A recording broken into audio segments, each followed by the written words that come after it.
As soon as Donald Trump was elected and began talking about repealing the IRA and the subsidies, we told them all, Ontario is 100% in with the subsidies with the investments, as we call them, that we agreed to in the first place. With or without the IRA, you can count on Ontario in the middle of one of the most uncertain chapters in North American trade. Canada is holding the line as President Trump ramps up tariff threats and strips away nearly all electric vehicle subsidies in the United States. The logic would suggest Canada should pull back, rethink its own plans, reassess the risks, but that's not what's happening from Windsor to St. Thomas, and across Ontario's industrial heartland.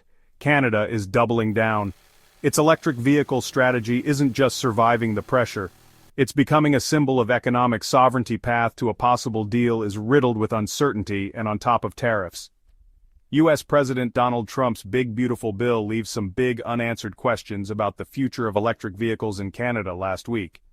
President Trump signed the Big Beautiful Bill, which effectively repealed most federal tax credits for electric vehicles in the U.S. For Canada, this was a major disruption. Many of its EV investments, over 30 billion Canadian dollars in joint federal-provincial commitments, were designed with alignment to the U.S. Inflation Reduction Act. Battery hubs like Windsor and St. Thomas were suddenly exposed to market risk. Honda even paused its project for 2 years, but instead of pulling back, Ontario responded with clarity. Every dollar committed will remain committed. The province, along with the federal government, is protecting 100,000 existing auto jobs and aiming to create tens of thousands more. A $30 billion contingency described as firepower has been set aside to support manufacturers through tax relief and targeted programs. Ontario is also making a broader point that Canada remains a stable, rules-based environment. Over the last 2 years, it has attracted 184 international companies, secured $70 billion in new investment, and created 18,000 manufacturing jobs. As global firms look for alternatives to the volatility in U.S. politics, Canada is offering reliability despite policy headwinds. The electric vehicle market is not slowing down. Global EV sales rose 25% in 2024, according to the International Energy Agency. Canada's federal mandate to require 20% of all new vehicle sales to be electric by 2026 remains unchanged, while some automakers are asking for delays. Ontario argues that abandoning the target would risk wasting billions already invested in infrastructure and production. By staying on course, Canada positions itself as a credible EV hub for Europe and Asia partners looking for supply chains that aren't bound to Washington's policy swings. This isn't just industrial planning, it's an insurance policy. All of this plays out under the shadow of looming tariffs. President Trump has threatened to impose a 35% tariff on Canadian goods starting August 1st, unless a new trade agreement is reached. Talks are ongoing, but the Canadian side admits there's little visibility. Even ministers say privately that they don't know how close or far apart the two sides are still. Ontario is preparing for every outcome. The EV investments are not contingent on Washington's behavior, and if a deal doesn't come, the transition doesn't stop, it continues, backed by the funding and political will already in motion. Hopefully, we can manage that number down, and hopefully we can preserve our broader market access. But gosh, it's so challenging. Getting Canada's insistence on holding the EV line is about more than electric cars. It's about proving that a country can chart its own course, even in the face of economic pressure from its largest trading partner in a world of volatile politics. Trust is currency, and Canada is betting that in the long run, trust will outlast tariffs. That Canada's new government will do several things. First, we will take a series of measures to stabilize our domestic steel market and prevent harmful trade diversion arising from current trade tensions. When President Trump raised tariffs to 50% on Canadian steel in early June, the blow was immediate. Within days, exports collapsed, jobs were cut, and one of Canada's most tightly integrated cross-border industries found itself severed from its biggest customer this week. Prime Minister Mark Carney finally responded, not with threats or retaliation, but with something more calculated, a structural shift, one designed not just to react, but to rebuild. The trade actions of the United States are further transporting global steel market dynamics and supply chain. Let's be clear, Canada will be one of the countries most impacted by these developments. The plan starts with a clear message. Canada will no longer be the world's most open steel market. For decades, nearly 2/3 of Canada's steel consumption has come from imports, while over 90% of its steel exports flowed south to the United States. Now that equation is being rewritten. By the end of this month, Canada will implement strict tariff rate quotas for countries without a free trade agreement. Imports will be capped at 50% of their 2024 volumes. Anything above that will face a 50% tariff for FTA partners. The cap is 100% with the same 50% penalty beyond the threshold. A second, more targeted measure aims directly at Chinese origin steel. Any product containing steel melted and poured in China, regardless of where it's finished, will face additional tariffs, with one exception. Steel remains untouched under existing COSMED. This isn't retaliation, it's insulation. So moving forward, we must diversify our trade relationships, and above all, we must rely more on Canadian steel for Canadian projects rather than escalate tensions. Carney is using this moment to reorient the domestic market.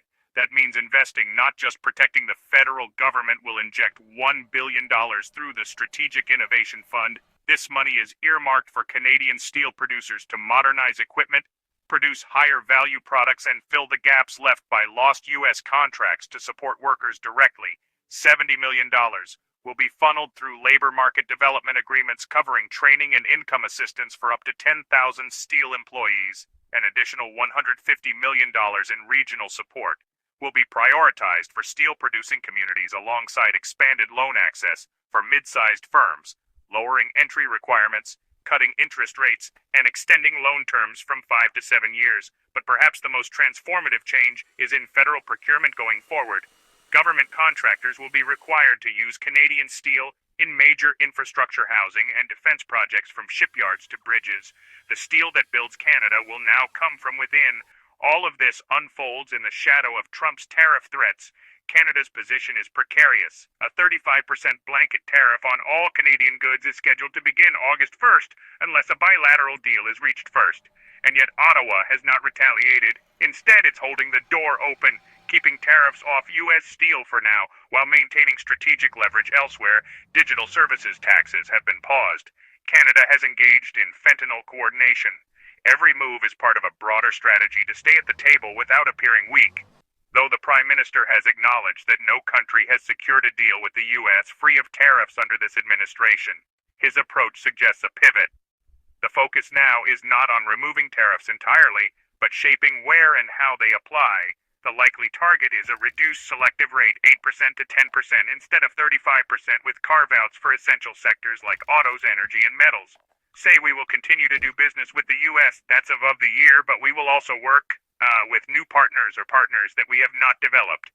Commercial relationship as deep as the U.S. one, including, of course, with Europe and key Asian countries. Canada isn't just responding to a crisis, it's laying the foundation for a more self-reliant economy, one where steel is not just exported but embedded in national development. This shift won't bring back every job. It won't reverse every lost shipment, but it offers breathing room and a pathway forward whether or not a deal is reached by August 1st. Canada has already begun to decouple its industrial future from Trump's unpredictability and place it firmly in Canadian hands. So many issues involve U.S.-Canada relationships that it's like shooting your sibling in the heart. I can't believe we're doing what we're doing. Tariffs are tools. But in today's trade war, they've become something more, symbols of disruption wielded personally by Donald Trump. This latest escalation didn't come from Beijing or Brasilia. It came from Washington, and it wasn't aimed at rivals, but at Canada. For decades, the United States and Canada weren't just trading partners. They were collaborators in manufacturing, in defense, in shaping the global economy. Now that foundation is cracking, and for the first time, the pushback is coming not just from Ottawa, but from Washington insiders themselves. Carla Hills, who once led America's NAFTA negotiations, is sounding the alarm not with politics, but with history. Because what's happening now isn't just a trade dispute.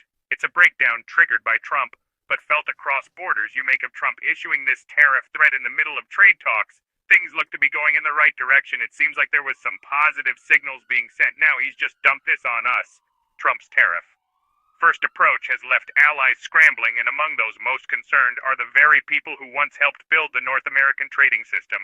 Carla Hills, former U.S. trade representative, isn't known for dramatic language, but even she has called the situation a self-inflicted wound, comparing it to turning on your own sibling for her. The damage isn't abstract, it's operational. Cross-border supply chains, especially in autos and manufacturing, rely on predictability. Trump's surprise escalations are replacing that with chaos.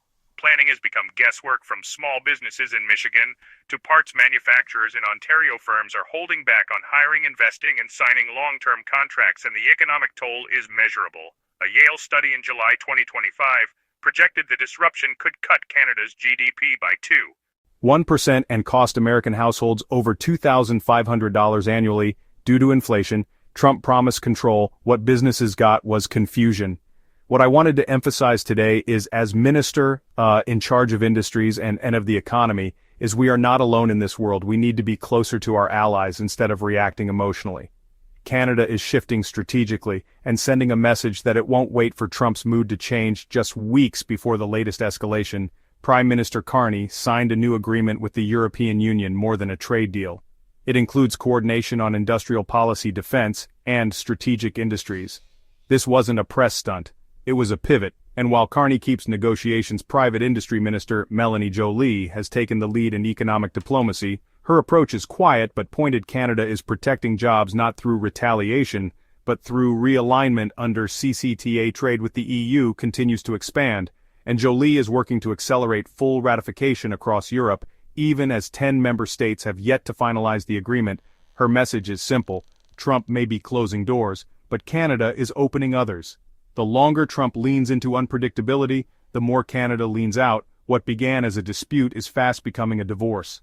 Ottawa is meeting with Berlin, Brussels, and Paris, building alternative supply chains and co-investment pathways that exclude the U.S. And the U.S. isn't just losing trade, it's losing credibility. Veteran negotiators like Hills have warned that leadership is about consistency, but Trump's tariff policy has been anything but. And with each new escalation, that inconsistency drives partners further away. Canada isn't just adjusting, it's repositioning structurally and strategically for a post-Trump economic landscape. Trade is more than numbers, it's trust.